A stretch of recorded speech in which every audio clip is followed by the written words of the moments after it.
இந்த உலகத்திலே ஞானியர்கள் பலர், வீரர்கள் பலர், சிறந்த அழிவாளிகள் பலர், பதிவிரதைகள் பலர்.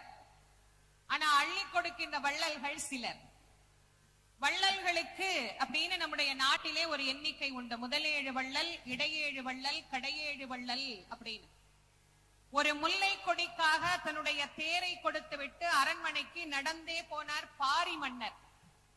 அவரை பாராட்டி கபிலர் என்ற புலவர் ஒரே ஒரு பாடல் தான் பாடினார். அவருக்கு 300 கிராமம் கொடுத்தார். கொடுக்கிலாதானை பாரியே என்று கூறினும் கொடுப்பாரில்லைனார். வன்புகழ் பாரி காரினார் அருணகிரி பெருமான். கொடுக்கிறதுனா ரொம்ப கஷ்டம். இப்படி பையில இருந்து 10 ரூபாயை ஒருத்தரை வெளியே எடுக்க வைக்கிறதுக்குள்ள நம்ம 10 மணி நேரம் அவருக்கு பேசணும்.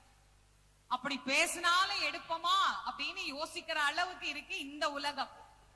அப்படி அள்ளி தந்தவர்களுக்கெல்லாம் வள்ளல் என்றுதான் பெயர். ஆனால் அந்த வள்ளல்களிலேயே ஆர் என்கின்ற ஒரு மரியாதையான விகுதி சொல்லை சேர்த்து உலகத்திலேயே ஒருவரை மட்டும்தான் நாம் மரியாதையாக அழைக்கின்றோம், வள்ளலார் என்று அழைக்கப்படக்கூடிய நம்முடைய ராமலிங்க அடிகளார். அவருக்கு மட்டும் ஏங்க வள்ளலார்? இவங்கெல்லாம் வள்ளல். மற்றவர்கள் தந்ததெல்லாம் பொருள். ஆனால் வள்ளல் பெருமானார் தந்தது அருள். பொருள் என்னைக்காவது ஒரு நாள் செலவழிஞ்சிரும். எத்தனை நாள் தான் பணத்தை பொட்டியிலே வச்சு பூட்டுவீங்க, இல்லாட்டி செல்லாது போயிடும்.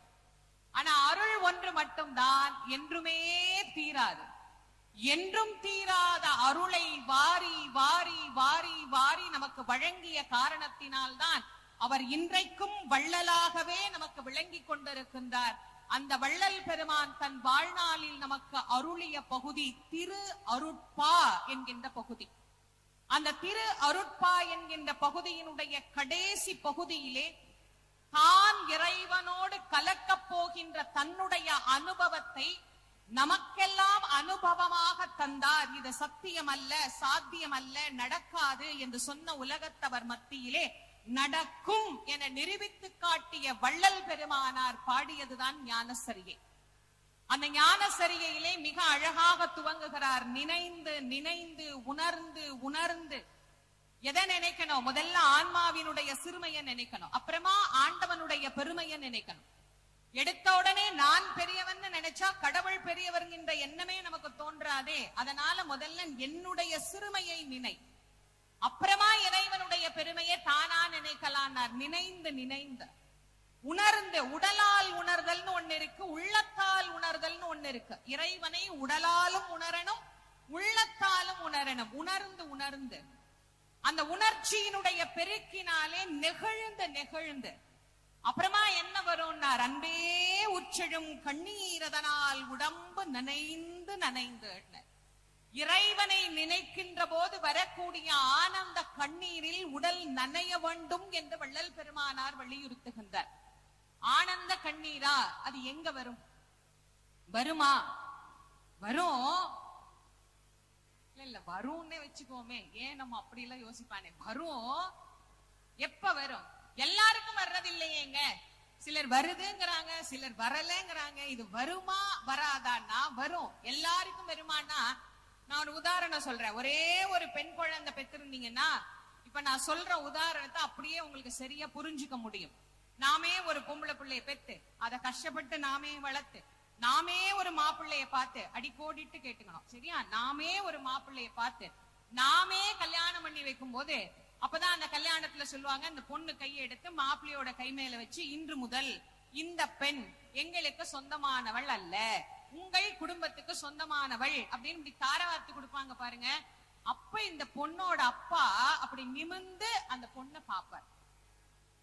அப்படி பார்த்தோன்னே அவருக்கு மனசுக்குள்ள தோணும், நாளையில இருந்து இந்த பொண்ணு நம்ம வீட்டுல இருக்காது இல்ல, நாளையில இருந்து அப்பா இந்த சட்டையெல்லாம் போடாதப்பா, இதெல்லாம் உனக்கு நல்லா இல்லப்பா, நீ வெள்ளை சட்டை போடுப்பா, அப்பதான்ப்பா நீ ஹீரோ மாதிரி இருப்ப அப்படின்னு நம்மள பேசின பொண்ணு நாளையில இருந்து இங்க இருக்காது இல்ல. நாளையில இருந்து என் மகள் என் வீட்டில் மகாராணி இல்லையே, இன்னொரு வீட்டுக்கு போயிருவாளே. நாளையில இருந்து நான் என் பொண்ணை என் வீட்டுக்கு கூப்பிடணும்னா இன்னொருத்தர் வீட்டுக்கு போய் நின்னு கைய கட்டி, மாப்பிள்ள மாப்பிள்ள எங்க ஊர்ல திருவிழா மாப்பிள்ள, என் பொண்ணு ஒரு 10 நாளைக்கு எங்க வீட்டுக்கு அனுப்பி வைக்கல மாப்பிள்ள அப்படின்னு கெஞ்சுற நிலைமைக்கு நான் இப்படி ஆளாயிட்டேனே அப்படின்னு நினைக்கிற போது அவன் உரிமையை இழக்கின்ற போது அவனுடைய கண்களில் இருந்து ஒரு கண்ணீர் வரும். பெத்த பிள்ளைய கண்ணீர்ல தானே தாரவாத்து கொடுத்தீங்க? யாராவது தண்ணீர்ல தாரவாத்து கொடுக்கிறோமா? இல்லையே, கண்ணீர்ல தானே தாரவாத்து கொடுத்தாங்க. ஏன் அந்த கண்ணீர் அங்கு வருகிறது? உரிமை இருப்பதனால் வருகிறது. யாருக்கு இறைவனோடு உரிமையோடு தொடர்பு பட முடிகிறதோ அவர்களுக்கு மட்டுமே கண்களில் இருந்து ஆனந்த கண்ணீர் சொரியும் என்கின்றார் வள்ளல் பெருமானார்.